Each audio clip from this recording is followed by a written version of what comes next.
Mm. I've never even tried squid. You But should. then again, I really am not a fan of seafood. I mean, you should at least give it a try. I No, wanted to I try don't like calamari seafood. actually, but Calamari incantation? I just want to try calamari. How dare Shit on you my eat joke, our will you? Lord and Savior, the Okay. Squid Sister?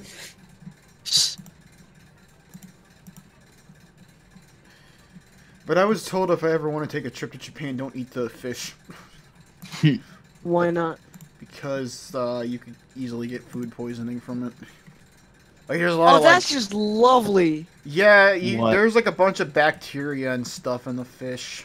Oh, that's gross. I Yeah, am my now friend going to told go to me. Japan, and I'm gonna stuff my face full of seafood. I was Boy. just told don't eat the fish. I wasn't told about other seafood. I was only told don't eat the fish.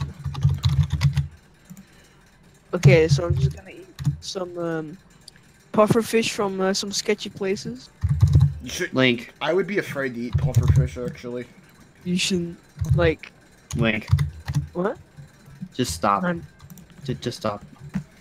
Oh, how Nani. dare you? Chosiwado. Ude. Excuse you. I don't even Well, think I'm speaking proper excuse Japanese you, right there. I think I'm princess. speaking like a different. I think I'm speaking Kenji right there. Hmm. Kenji. I've never heard of that language. That's like the base of Japanese and Chinese. Ah.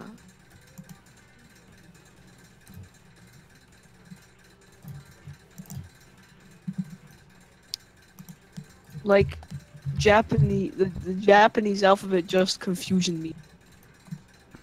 Well, I'm not surprised because you are always confused. I noticed the name change.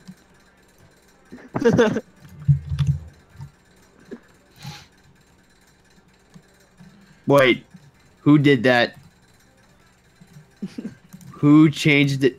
Looks at audit logs. Oh wait, Ah. stream was enabled. I can't see who did it. Wait, who did it? It was L. Yeah, I can't look at audit logs on stream because it blocks it off. I wonder if I can fit this.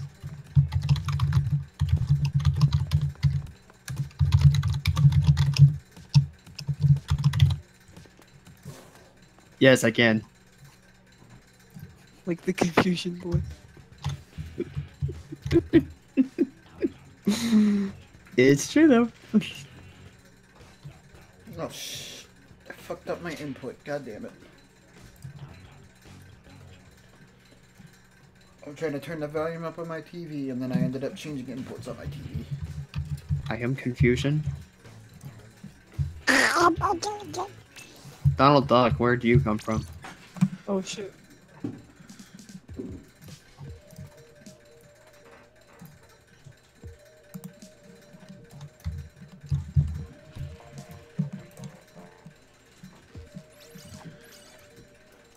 There's someone in my game called Dr. Nasty.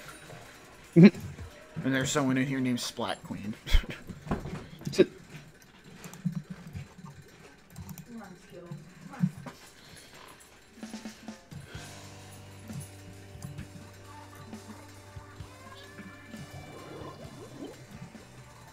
And of course, they're both on my team.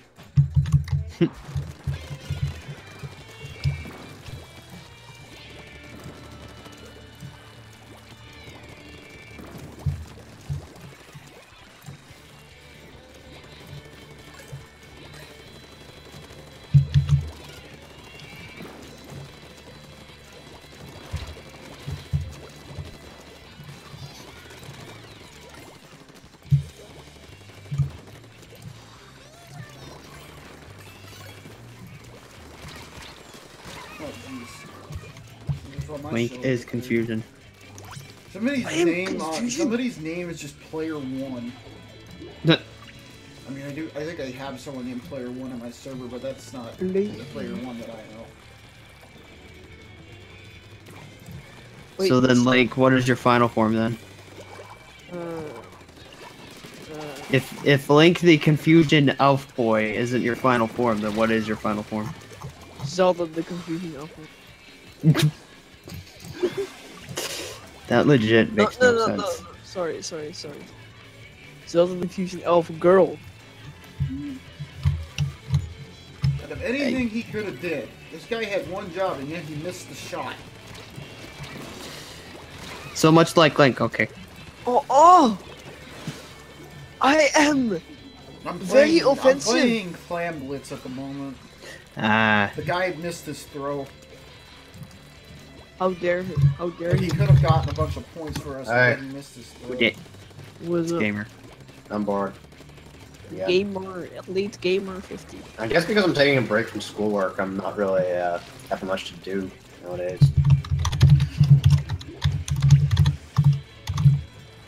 What did I miss? Nothing much. Just a lot of confusion. Confusion over what? It's an inside Right. joke. Yeah, it's become an inside joke. Okay. You mean like the scroll of gameplay? No. That's an inside joke. Or I think a big inside joke me and my friends have is the Chunky Kong experience. Yep. God. And I was telling my friend he needs to make a video where it's like 15 seconds of Chunky Kong clone just like fidgeting and doing weird shit and yelling. And it's like, this has been the Chunky Kong experience. The chunky dung. I am confusion. I'm tired. I'm tired of life. Same. The reason why you wouldn't expect me to be tired is because the time I woke up today.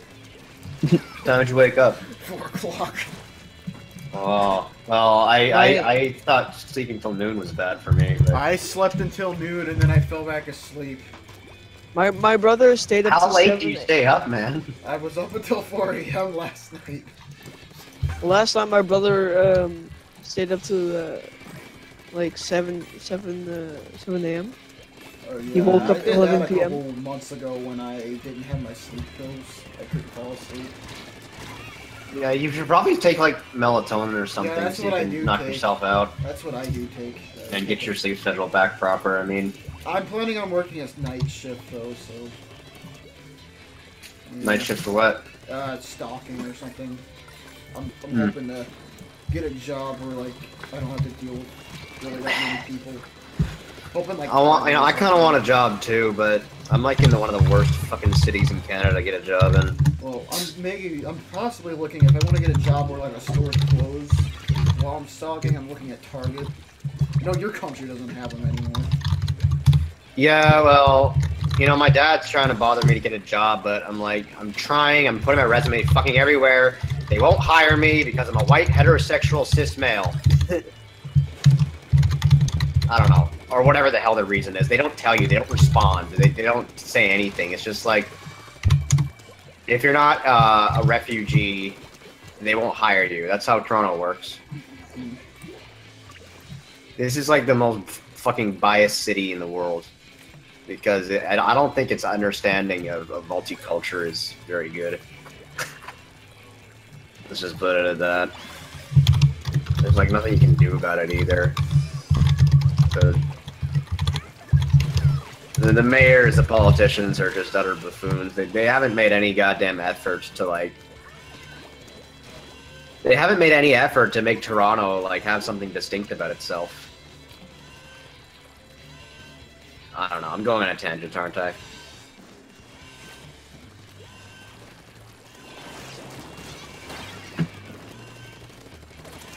So what else is going on? Nothing much, really. Just streaming at the moment. What are you streaming? Splatoon 2. I'm trying to find the motivation to play Splatoon 2 again, but I can't.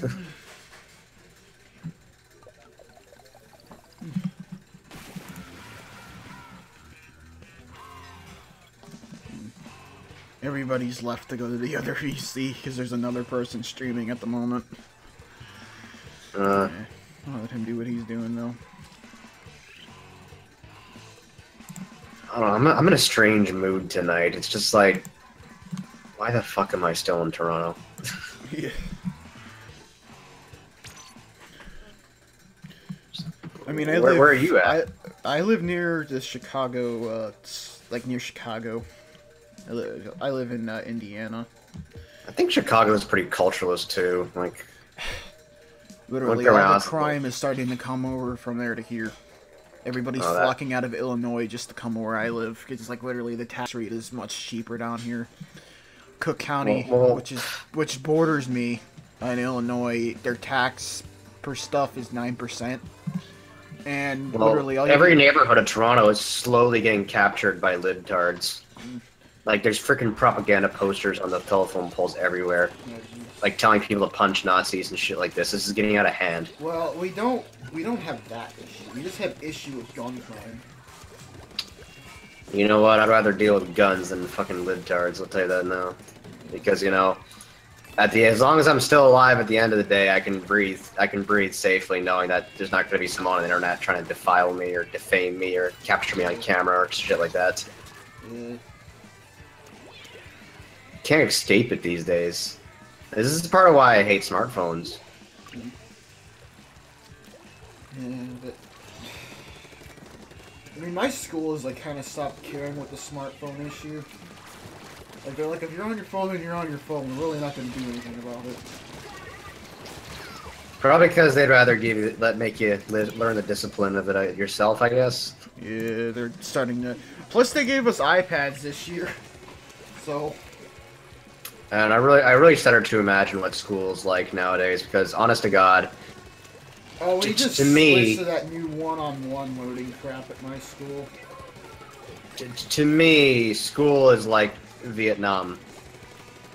You know, if I go into a classroom, I'm gonna start having flashbacks. Yeah. Like, it's really that fucking bad. Supposedly, we're supposed to have like one of these e-learning days this year. In which that essentially means like you're gonna give them like a lesson while you're off on a certain day, like they'll send it to your iPad and you gotta work on it. Well, I already do all my schoolwork online, like 100%. It's so much better that way, because now I'm actually getting fucking work done and learning stuff instead of having to be like the main character of a badly written shitcom. Yeah. Well. And here's for one thing, we had some idiot principal from one of the schools in my district saying like, oh, it's easier to type on glass than keyboard. It would have been more logical to give like the elementary and middle school students the iPads than give the high schoolers like MacBooks. Because they gave all the teachers MacBooks. It was like, oh. Plus, I found the principal who said it. He's like an Apple affiliate or something. Like yeah, that probably explained the cronyism.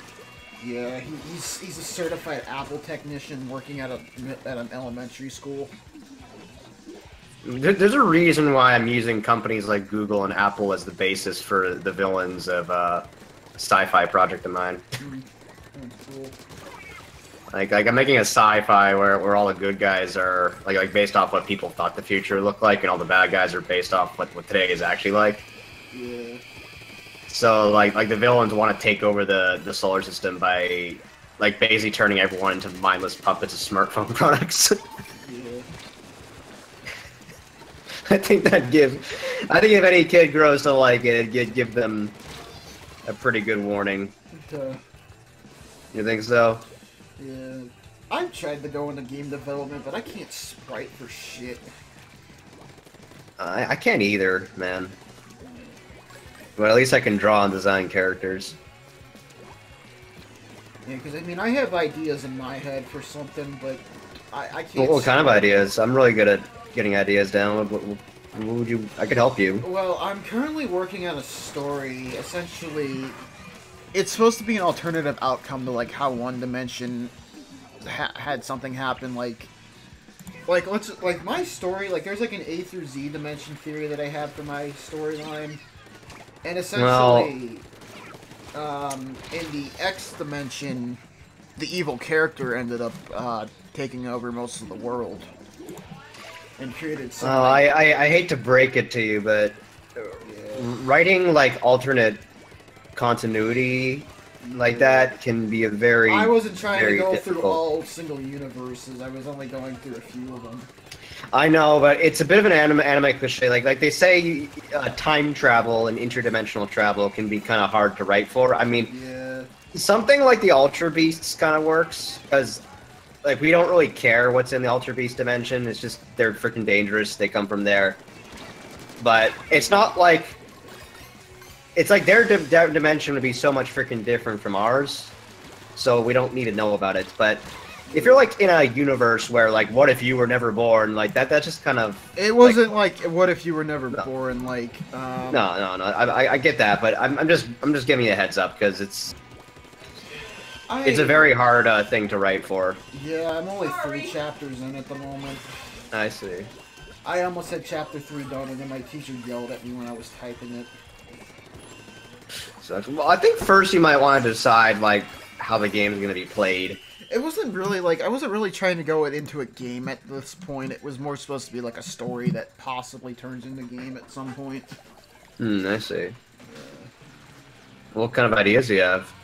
Well, essentially, within the main characters, essentially what happened was that, you know, like I'm using myself in it, like I'm using like an alternate version of me, well, like Sona, and essentially there's this evil villain called Kai and Rai. I mean, Rai doesn't really play too much of a role anymore, since I changed some stuff, and Kai essentially got a hold of like this bomb that could cause time to accelerate, and well, in this universe, Bree happened to fail at stopping Kai from setting it off, and within that whole explosion, everything accelerated forward except the people that were involved in the middle of it. And Kai took over, made like some really weird utopian society, and now Bree is trying to destroy it. Well, but by the way, I kind of like the idea of showing like when you have villains, it's a good idea to show like what's going to happen to the world if the heroes don't stop them. Well, essentially, the sun had some major effects happen to it. The sun? Yeah, like literally, the sun changed colors and made the universe go colder. Yeah. Like essentially, like during the. I think you got to think about the relation between all the characters. Like I know some people say that to avoid cliches, but you don't want to make your story just so fuck the what that it's hard for people to follow. Yeah, I know. I'm trying to, you know. I had to stop on one of my stories, like, because people were like, oh, it's too dark, stop making it. Because, like, it entailed a lot of, like, abuse and stuff in it, but it was kind of based on, like, stuff from my OC's past. Well, I think if you want to have, like, a dark character, they need to be formed. Like, you gotta make sure your characters are... like they develop. Like there's a villain I'm working on for Fable Busted, who basically starts out as this typical mad scientist, but he's not like he doesn't go like Dr. Eggman tier until like near the end of the game. You know what I mean? Yeah. Like the plan is he doesn't consider the protagonists to be that much of a problem in his schemes. Yeah. But eventually, once it starts getting close to the end, he starts going fucking nuts. Like, the idea is he hires these 2 witch hunters to stop Lori and Ipsy, but they fail, and eventually he has no choice but to fight the 2 heroes himself. Yeah. And he ends up getting killed by them. Yeah. But what happened is he would come back as a ghost. Because it's, you know, they're witches. They're like he gets necromanced by his niece. Yeah. And when he's in this ghost form, he's like completely vendetta bound now. He's just batshit insane, and all he wants is to kill Lori and Ipsy. Yeah. But I mean, I want to evidence that he doesn't want to rule the world. He just wants to eradicate magic because he hates it. He thinks it's dangerous. And I haven't thought of the reason yet, but there could be a part where he explains why he hates it so much. Possibly because of something traumatic that happened to him as a kid. He'd probably say he's a liberal. He just wants to protect everyone. Like, I have like 2 evil teams. One of them, like, I mean, they're both still in development for how I want them, but one of them just reminds me of almost like kind of like almost anonymous almost, but they're literally like one of those types of teams that want to take over with like tech and shit, and also take over the government. I see. Well, so, yeah. Dr. Nonfiction basically is like the representation of the war of science versus magic. So I think you gotta think carefully about like who your main character is and who a rival to them could be. Because hold on a second. Sorry. The idea of Dr. Nonfiction stemmed when I was trying to think of a villain for these 2 little witch girls. Yeah. And I kind of thought like the typical Dark Lord, Phantasma, Voldemort villain. That was like just so fucking done to death. So I thought, how about I make him a mad scientist who hates magic? Because you know, like the Ghostbusters, I've never seen anytime I see normal people or Muggles they call them in fantasy settings, they're always like so helpless or they don't know about the magic world or shit like that. But no, this time the Muggles are evil. Yeah. That's how I'd put it. And all these magical creatures are like they all have a common weakness of like this ghost vacuum or science or something like that. Like they're not as limitless. That could probably help get you an idea, I'd say. Yeah, but like the current, like, I mean, not too much of the world has been revealed about this current story, but all we know that it's centered around the lake with like 4 towns. Well, I'd say you should theme each town first, and that can help you determine like who would live there. Yeah, because one of them, the town that Bree X runs was the town that basically allows anyone that's been rejected from the other towns to live in. And well, what kind of culture would it have? Like you got to make these towns have cultures so they can help. I'm not sure. Like it basically takes in like the people who the other towns have seen as like weaklings and couldn't, because like a lot of towns have like most of the towns have requirements where you have to join their militia or whatever. And literally, like if you have some sort of disability, they will like kick you out. I see. Yeah. And then well, I got another story in mind. Like the sci-fi I'm working on has similar dystopian themes, but I think a key thing is you want to make sure the viewer gets to see a prime example of what will happen if we don't stop the villains in time. Yeah.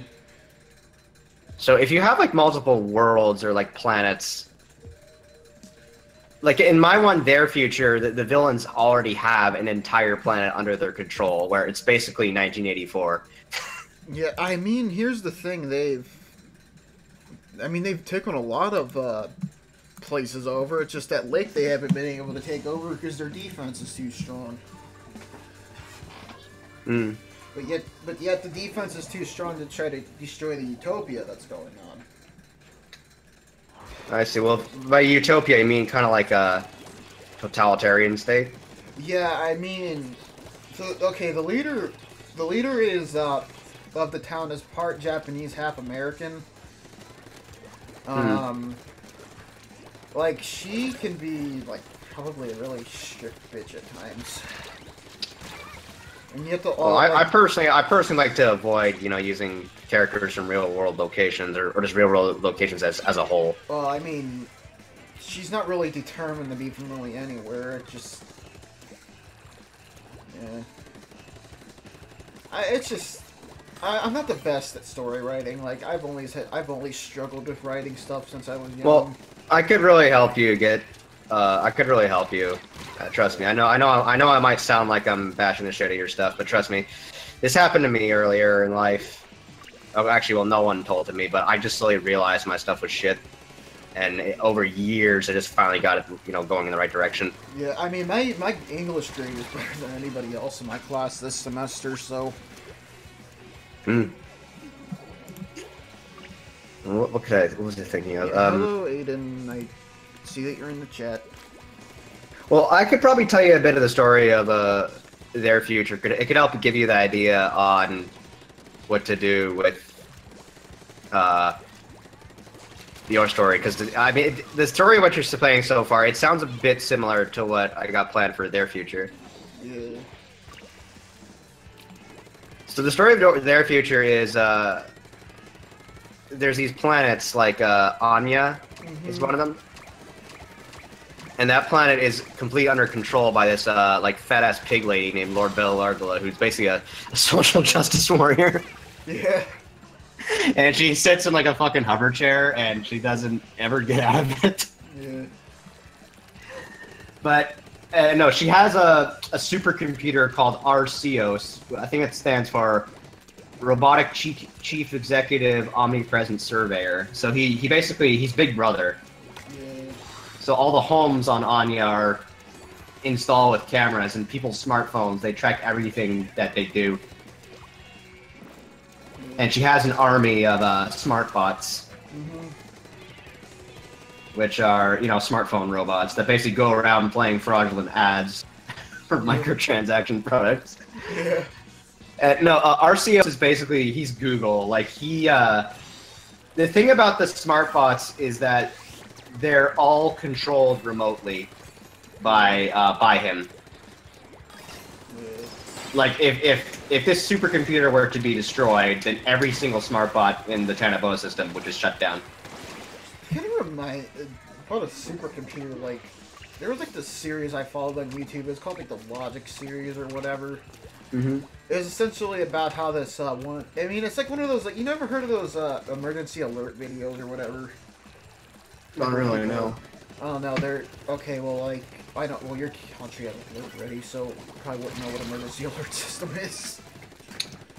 I don't really know, and I'm pretty sure it does have it, but I just don't pay enough attention to the media to know what it is. So yeah. But essentially, like, this supercomputer. I can't remember the whole story.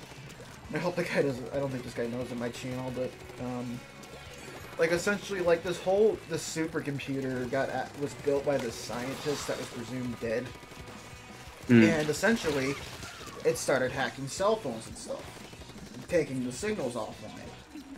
I see. After that, it breached, like, the CIA, FBI, Social Security office, and then it knocked all the power out to the States, and it took over the new. Like, I can't. Like, I'm just trying to give, like, a brief summary of it. I can't describe the whole story. Well, it's kind of funny because the ultimate plan for the supercomputer in their future is he wants to become a synthetic god. Yeah. Like, because he already has one planet in the Tanaboa system that's completely under his control, where he can see everything, and basically any robot on this planet, it has no free will. They're just controlled remotely by him.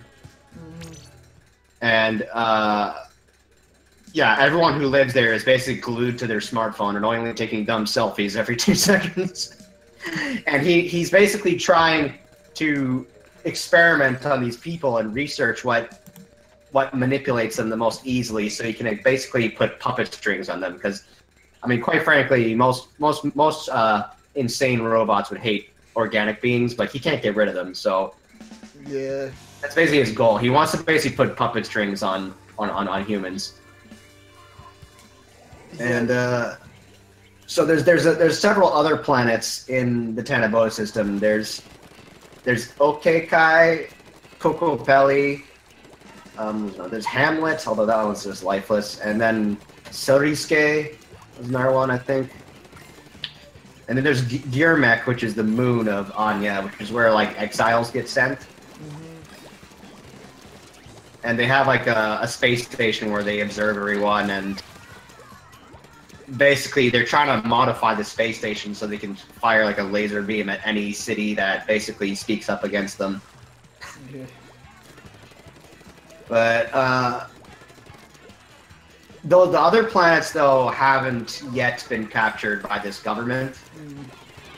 So their goal is to capture the remaining planets in the Tenebo system and install Arceus's like systems onto them. So Yeah.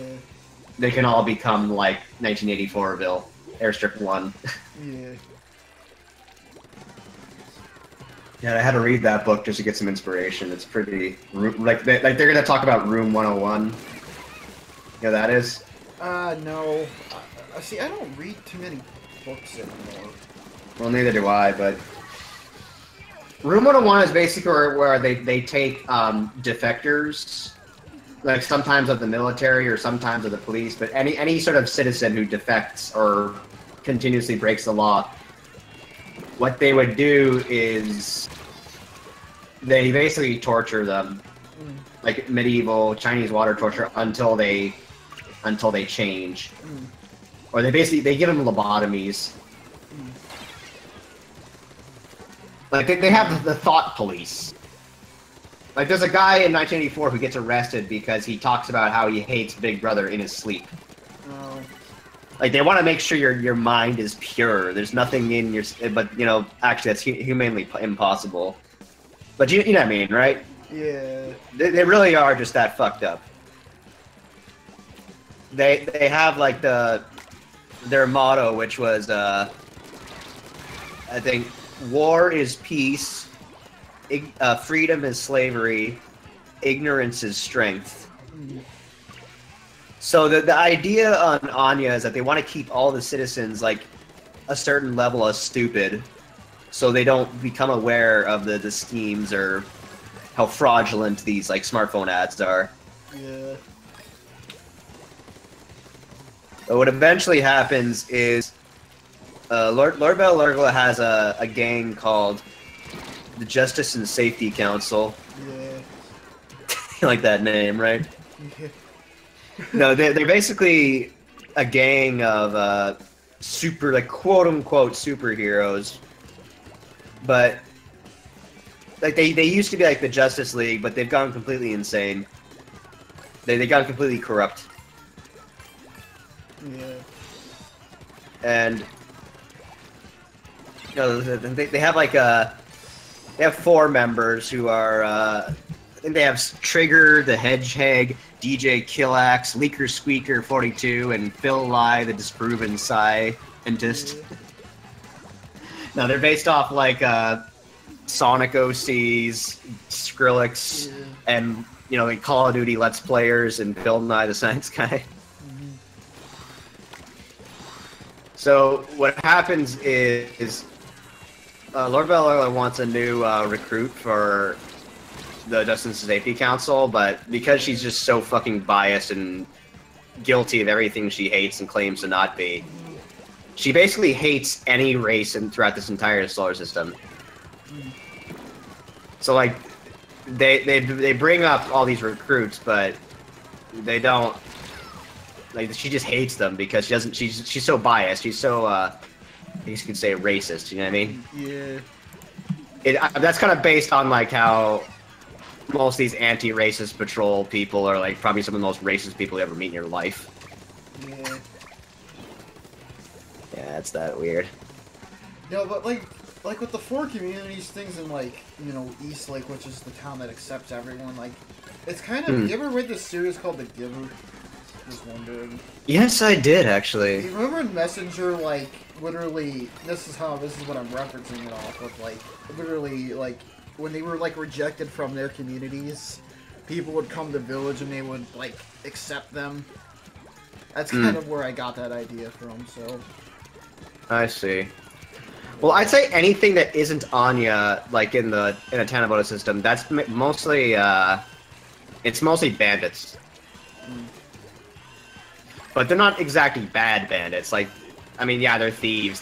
But you can probably just say they're bandits in the eyes of of this government, because basically anyone who even steps one like little baby toe out of the line is considered a hardened criminal because of how like zero tolerance policy they're based they are. You know what I mean? It's that fucked up. So basically, Lord Bellarla demands that she demands that the mad scientist on her team, Phil Lai, that he bioengineer a new creature that could serve as this new recruit of theirs. But what happens is, because of how stupid and impatient Lord Bellarla is, he only ends up creating like this weird amoeba creature.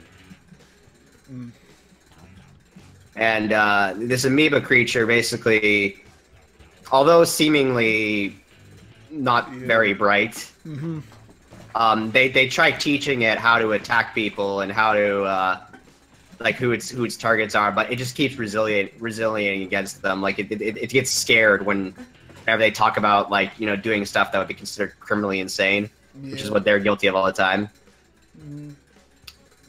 So eventually this amoeba breaks out of its lab, and it rushes off onto a rocket, like off of the planet, where eventually it becomes the leader of a resistance against this insane government. So this amoeba has to get help from 3 different bandit gangs, and the whole idea of the game is you have to basically get these 3 bandit gangs to stop hating each other and work together. Sorry if I'm yawning, I'm just a bit tired. That's okay, I'm tired too, but the 3 gangs are, like, you basically have to choose from 3 gangs. If you want the best possible ending, you basically have to do a lot of dishonesty and mulling and swaying and persuading to slowly get them to stop hating each other.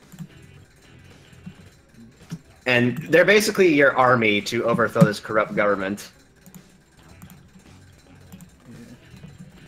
And the 3 gangs are the Gear Buccaneers, the Chroma Hunters, and Atomic Patrol. So, like, the Gear Buccaneers are steampunk, the Chroma Hunters are like Blade Runner, Back to the Future, cyberpunk, and Atomic Patrol is like atom punk. Do you know what that is? No, not really. It's like Fallout, where everything's like 1950s nuclear powered. Or, you know, like how sci-fi from the 1950s looks? I think so. Yeah, it's kind of like that. No, the Gear Buccaneers are like steampunk space pirates. In fact, some of them are based off Splatoon characters, because they come from like the ocean planet. Let's see, the Chroma Hunters are mostly human and uncanoids, which are uncanoids are basically characters that I made to jab at how, you know, like that guy from Guardians of the Galaxy, I think Yondu, he's like just a guy with blue skin. And suddenly that's enough to get him considered an alien. Yeah. Or even some of the... I kind of made... They're kind of supposed to be humans who are just bare effort change. So, I mean, they're technically still human. They're human mutant, actually. But they're basically humans with neon-colored skin, or like antenna or horns or extra eyes, cyclopia or whatever the hell. Yeah. And they go around riding hoverboards and listening to like I don't know, like Led Zeppelin or something, or Queen. And yeah, they have like, you know, like Back to the Future Part 2, the self-lacing shoes, the retractable hydraulic baseball bat. They got all those. No, they come from the desert planet. The other one is Atomic Patrol is kind of weird because they're a bandit gang, but they're also the police. And you know how that's possible? How? Well, remember I said there's a bunch of smart bots everywhere? Well, these are police robots that used to like protect the planet Anya until they all got decommissioned and scrapped and replaced with the smart bots. Now these robots are different because they're completely free-willed. Like they each have minds of their own. They're not controlled remotely by a supercomputer. And they hate Like, they downright just hate those smart bots. And you can probably tell why, right? Yeah. But they also... most of the bandit gangs hate them because they quote-unquote arrest people, even though they're not really legally allowed to do that anymore. They do it anyways, because it's like their programming directive. But, they're going to be like one of the hardest gangs to join, but they're also the most powerful in the game. And the most lawful. So, like, if you don't want to be doing, like, shit like stealing or murdering to keep people impressed, then you should join the Atomic Patrol, because they're, like, the most lawful of the gangs. Yeah. But... And they live in, like, an abandoned space station. Like, the ones the robots who survived being decommissioned, like, they had their programs tampered with, so they can basically be free from the control of the government. Mm-hmm. That's kind of the idea. But yeah, they want their old jobs back. That's what they want. And they will stop at nothing to eradicate all those smart bots. I mean, it depends. Like, depending on which gang you join, there's the leader you have to talk to, and you'd basically have to keep a leader happy at all times. So, like, the leader of the Gear Buccaneers, whenever you steal something, they'd be like, "Ah, that's so freaking slick, man. Nice." While Chroma Hunters might just be like, "Okay." But, like, the Atomic Patrol would just be like, "Put that back!" You know, it's just like that. Yeah.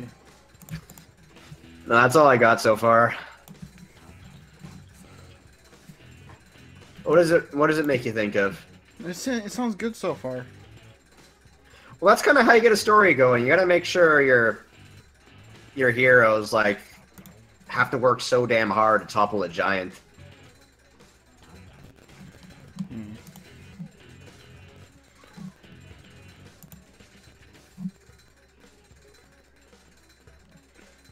Yeah, well, that's all I got.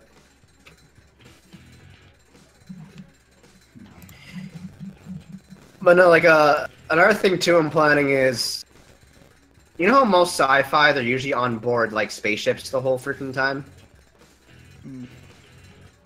Yeah, I guess. Sorry, I'm like trying to listen, and then at the same time I'm trying to read something. I'm sorry. Oh, well, you should have mentioned it. Sorry. Well, I gave them what's called force suits, like these force field spacesuits that, like, automatically deploy whenever they go into a vacuum. So they actually will be going out in outer space a lot. Mm-hmm. Like the moon, they go on. Like, you can't. There's no atmosphere there, so they would use those there all the time. Mm-hmm.